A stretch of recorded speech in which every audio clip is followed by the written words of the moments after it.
Halo teman-teman, nah saya dari Teko atau tim Eko Glow akan mempresentasikan kepada kalian tentang produk ramah lingkungan yang akan kami jual nantinya. Nah, di mana produk kami ini dia bernama Eco Glow.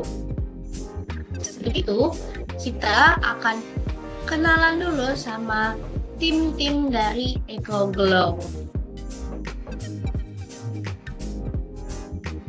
Nah, jadi bisa kita lihat ada tim Eco Glow atau Teko yang dimana beranggotakan 4 orang, yaitu Dimas, Maula, Chelsea, saya sendiri, dan Mira. Nah, kemudian kita langsung ke latar belakangnya.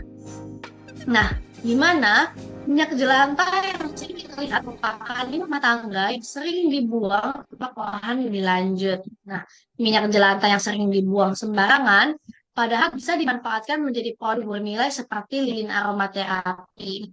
Jadi, kita sering banget nih teman-teman menggunakan minyak-minyak sisa kita masak ikan, masak eh, berbagai macam hidangan. Kemudian minyak tersebut kita simpan, kemudian kita buang sembarangan begitu aja.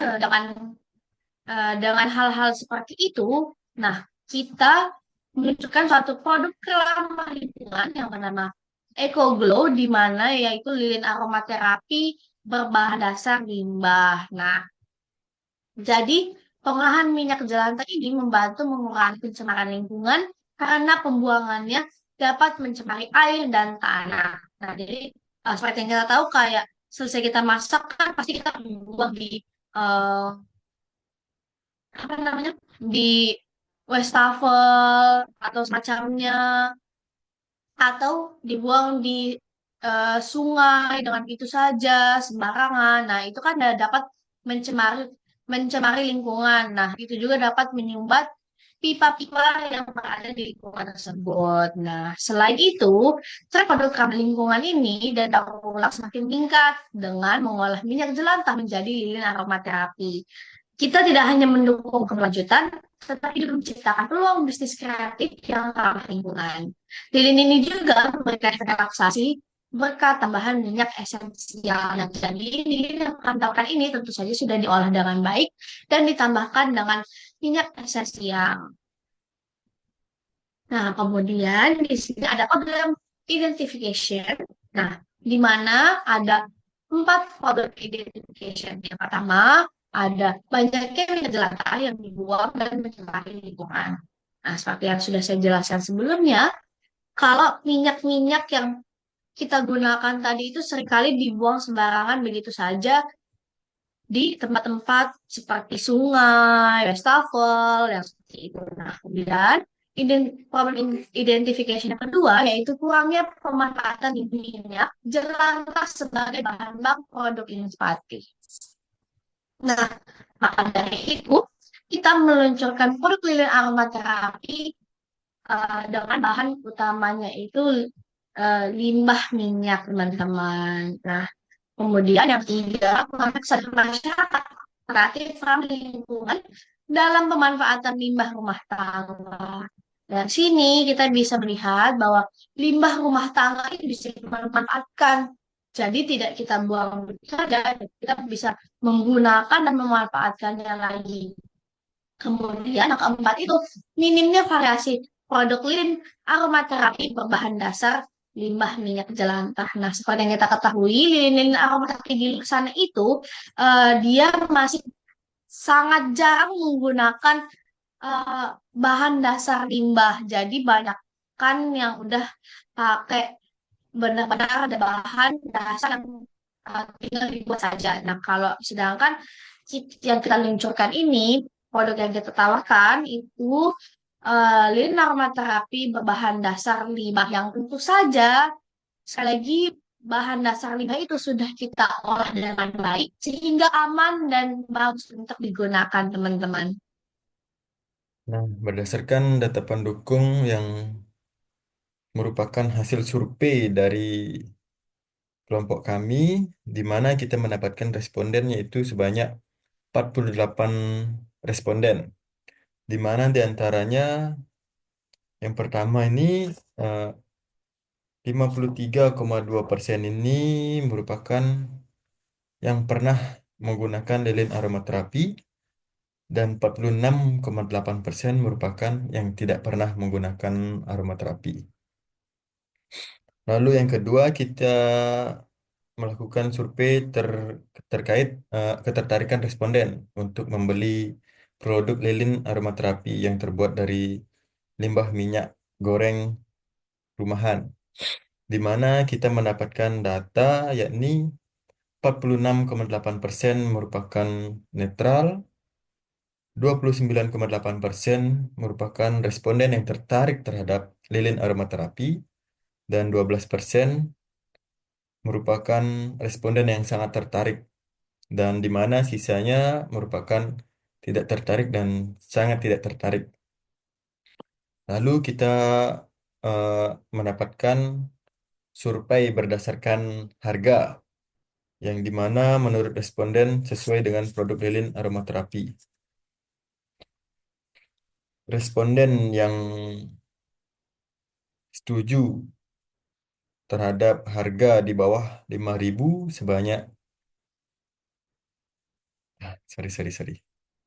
Dan yang ketiga, di sini kita mendapatkan data pendukung berdasarkan eh, harga yang menurut responden sesuai, di mana kita melakukan survei kurang dari 5.000, 5.000 sampai dengan 10.000, ya 10.000 sampai 20.000, dan 20.000 ke atas. Dan kita mendapatkan hasil responden dari 48 responden tersebut, yakni 29,8% merupakan yang setuju di bawah harga 5.000, dan 38,3% merupakan setuju terhadap harga di atas 5.000 dan di bawah 10.000 lah gitu. Terus di kisaran harga 10 sampai dengan 20.000 kita mendapatkan data yakni 25,5%. Nah, berdasarkan analisa permasalahan dan solusi atau SWOT, strength ini merupakan sumber daya, keterampilan atau keunggulan kompetitif yang dimiliki perusahaan dalam menghadapi pesaing serta memenuhi kebutuhan pasar yang dapat dijangkau dan dioptimalkan. Di mana poin pertama, memanfaatkan limbah minyak jelantah menjadi produk bernilai ekonomi, mengurangi pencemaran lingkungan akibat pembuangan minyak jelantah. Terus yang ketiga ini, eh, produk ini merupakan produk ramah lingkungan yang diminati oleh konsumen yang sadar akan lingkungan. Terus kita juga mendapatkan data kelemahan ini, di mana data kelemahan adalah keterbatasan atau kekurangan sumber daya, keterampilan, dan dan kapabilitas yang dapat menghambat efisiensi kinerja perusahaan. Di mana 3 poin ini kita dapatkan, yang pertama membutuhkan proses penjernihan minyak sebelum dapat digunakan. Terus yang kedua kekurangan eh yang kedua kurangnya kesadaran masyarakat akan produk berbasis minyak jelantah. Dan yang ketiga, daya bakar lilin ini mungkin lebih rendah dibandingkan lilin komersial yang dijual di pasaran pada umumnya. Nah, kita juga mendapatkan opportunities atau peluang, di mana peluang ini merupakan kondisi strategis yang menguntungkan dalam lingkungan bisnis perusahaan. Di sini kita mendapatkan tren gaya hidup yang ramah lingkungan yang akan semakin meningkat. Terus potensi kemitraan dengan komunitas dan usaha kecil menengah yang bergerak di bidang daur ulang. Dan yang ketiga, kita mendapatkan peluang dukungan dari regulasi pemerintah terkait pengurangan limbah minyak jelantah yang sering dibuang di sembarangan lah. Terus yang terakhir ini threats atau ancaman.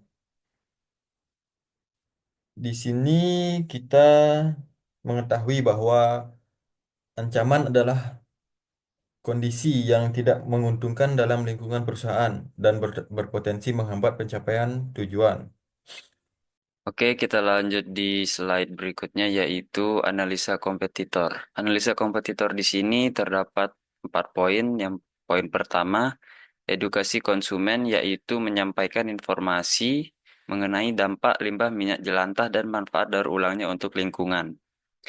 Yang kedua, mengangkat tren ramah lingkungan yaitu dengan memanfaatkan tren gaya hidup zero waste untuk menarik segmen pasar yang peduli lingkungan. Yang ketiga, pemasaran digital, yaitu menggunakan platform seperti Instagram, TikTok, dan YouTube untuk membagikan konten edukatif dan testimoni pelanggan. Yang keempat, kolaborasi dengan influencer. Dengan bekerja sama dengan influencer dan komunitas untuk memperkenalkan produk ini kepada audiens yang lebih luas. Yaitu sekarang target segmen pasar. Yang pertama, lilin aromaterapi berbasis minyak jelantah dapat dipasarkan di berbagai lokasi strategis, seperti toko produk ramah lingkungan, marketplace digital, dan pameran produk daur ulang. Selain itu, produk ini juga dapat dijual pada pusat perbelanjaan dan komunitas yang memiliki kesadaran tinggi terhadap keberlanjutan lingkungan. Yang kedua, produk ini dapat digunakan dalam berbagai kesempatan, seperti saat relaksasi di rumah, meditasi, atau sebagai hadiah spesial. Selain itu, lilin ini juga dapat menjadi pilihan dekoratif di acara pernikahan, spa, dan kafe yang ingin menciptakan suasana nyaman dan menenangkan. Yang ketiga, target utama produk ini mencakup individu dengan usia produktif yang peduli terhadap lingkungan, pemilik usaha kecil yang mencari produk inovatif, serta komunitas yang tertarik pada produk daur ulang. Selain itu, produk ini juga menarik bagi ibu rumah tangga dan pekerja kantoran yang menginginkan suasana relaksasi di rumah karena bau-baunya yang bisa bikin rileks. Yang keempat, konsumen dengan kesadaran tinggi terdapat keberlanjutan dan gaya hidup sehat menjadi target utama dari produk ini. Mereka yang mengutamakan penggunaan produk natural, minim bahan kimia, dan mendukung gerakan zero waste akan lebih tertarik untuk mencoba lilin ini. Selanjutnya yaitu key partnership.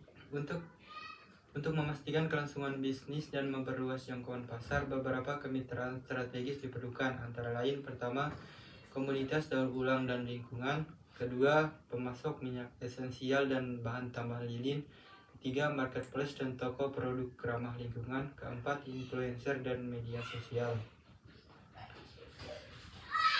Selanjutnya yaitu strategi pemasaran.